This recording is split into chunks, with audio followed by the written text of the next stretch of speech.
That's not 2017. He is saying that 2026 will be the best year for crypto ever. And the papers that go with it are completely crazy. You name it. Franklin Templeton, BlackRock, Vanguard, Bank of America, and more. All the companies that your parents put their retirement savings in are now rushing right into our area, the crypto ETF market. And they're all doing it with conviction. Take a listen to this. What do you think about this too? Do you believe that the ETF floor got too much attention? No way, no way.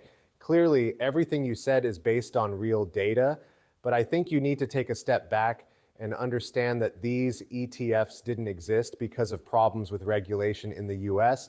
They were not there. XRP ETFs have seen over $700 million come into them in the last 2 or 3 weeks.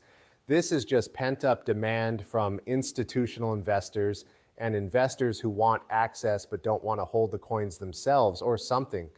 But look again, if you look at the ETF market as a whole, crypto only makes up 1% or 2% of it. Anyone here can bet that number will be higher than 1% or 2% in a year. There will still be money coming in, and yes, you can look back in time and say, okay, there are, say, 1 billion Bitcoin ETFs left, or whatever number you used earlier.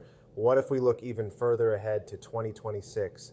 Do we really believe that crypto ETFs will only make up 1% or 2% of the entire ETF market?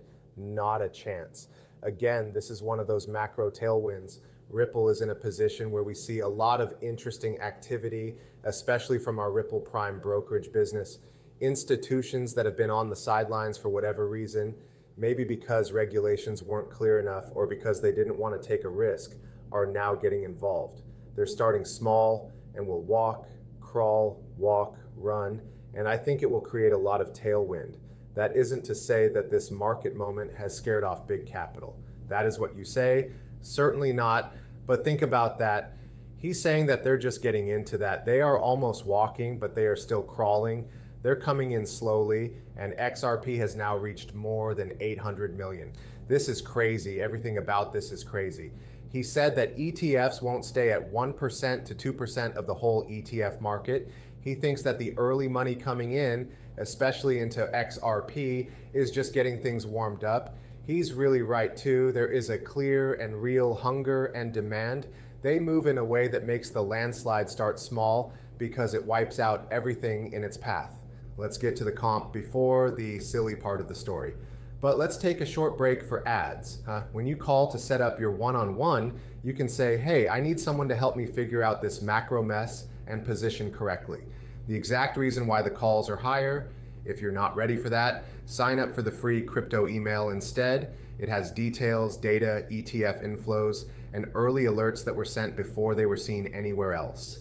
The links are below. Now we'll go to xrpow.com, which is the only place you need to get crypto news. Look it over. I wrote a piece called XRP Could Surge When Fed Eases Policy. Now is the time to talk about this because everything changed when the Fed stopped. Everything. Bitcoin shot to a 3-week high right away. ETF purchases and liquidity helped XRP start to rise. It finally came back into the system, which is what makes bull runs possible. The bounce wasn't just a fluke. It wasn't the dead cat bounce, right? A heartbeat was given a $13 billion boost through overnight repo activities. That's the sound you want to hear from a copier's. Since 2008, we haven't heard this. Back then, it started a bull market that lasts for years and talks about today. It looks like experts are split up there. Some say there will be a huge rise at the end. Others say there will be a correction in December. The truth is that no one wants to say it out loud, but I will. When the Fed loosens up, risky assets like crypto generally go through the roof. When liquidity comes along, XRP has behaved exactly as an asset with a limited quantity would. Read that piece of writing. It has a lot of useful knowledge. After that, we'll get to this. This is the CEO of BlackRock. What did he say? Finally, he said he was wrong. That's right. I mean, this really shocked me. How long did this guy fight crypto? Right now, his Bitcoin ETF is the one that's making him the most money all around. People, this is the CEO of a $10 trillion company. He is the world's most powerful wealth manager. He faced the cameras. He must have told the cameras, yeah, I was wrong about Bitcoin and crypto. I said that crypto was a measure for laundering money. Thieves and BlackRock and crooks. Yes? Crooks and people who launder money. You have the largest Bitcoin ETF now. What did this happen? Even though I strongly believe what I say, that doesn't mean I'm right. But if you have strong opinions, you need to try yourself and ask yourself questions. For example, in my job, I see thousands of clients every year. There are times when I talk to government leaders, and my thoughts always change after those talks. It's also very clear to everyone that there has been a big change in First. Good for him for saying he was wrong. You have to be a man to say you're wrong, right? He also said that his whole view has changed. That message might be the most important big picture message of the decade. People, when BlackRock says they were wrong about crypto, that's not commentary, that's your gun to fire. That brings us to this Brad Garlinghouse. He's back, everyone. He stopped playing Little League. This is a good side of Brad. I like when Brad comes out and says what he thinks will happen. He feels like he's free now. And you could tell that he had a different vibe. Paul Atkins has been in charge of the SEC since, Trump took office. The case is over. He's passed all that crap. He doesn't need to keep quiet so much. Now that I've told you this, Brad Garlinghouse says that Bitcoin will reach $180,000 by the end of next year. He's out there freely speaking his mind and what he thought. This is very big. What do you know? He's right. He's totally right. Take a listen to this. Coin 180,000 on December 31st, 2026. I'm going to take a chance and say that. Okay, where's the bullish market for that now? We'll go live in a second. He wrote down a real number on the board. That's not something he does often. You can call it brave, cocky, or anything else you want, but you don't just ignore it when the CEO of Ripple, someone who has worked directly with regulators and organizations, makes a claim like that. He knows who will be taking part in the crypto.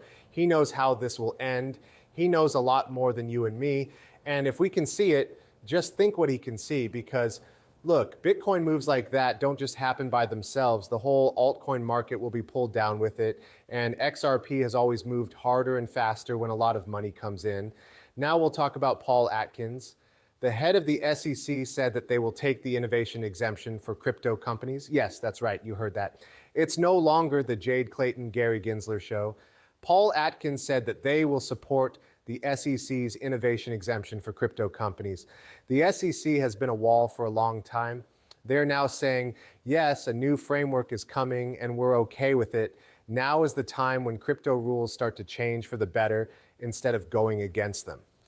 What do you think? Do you think that can happen before the month ends? We'll see.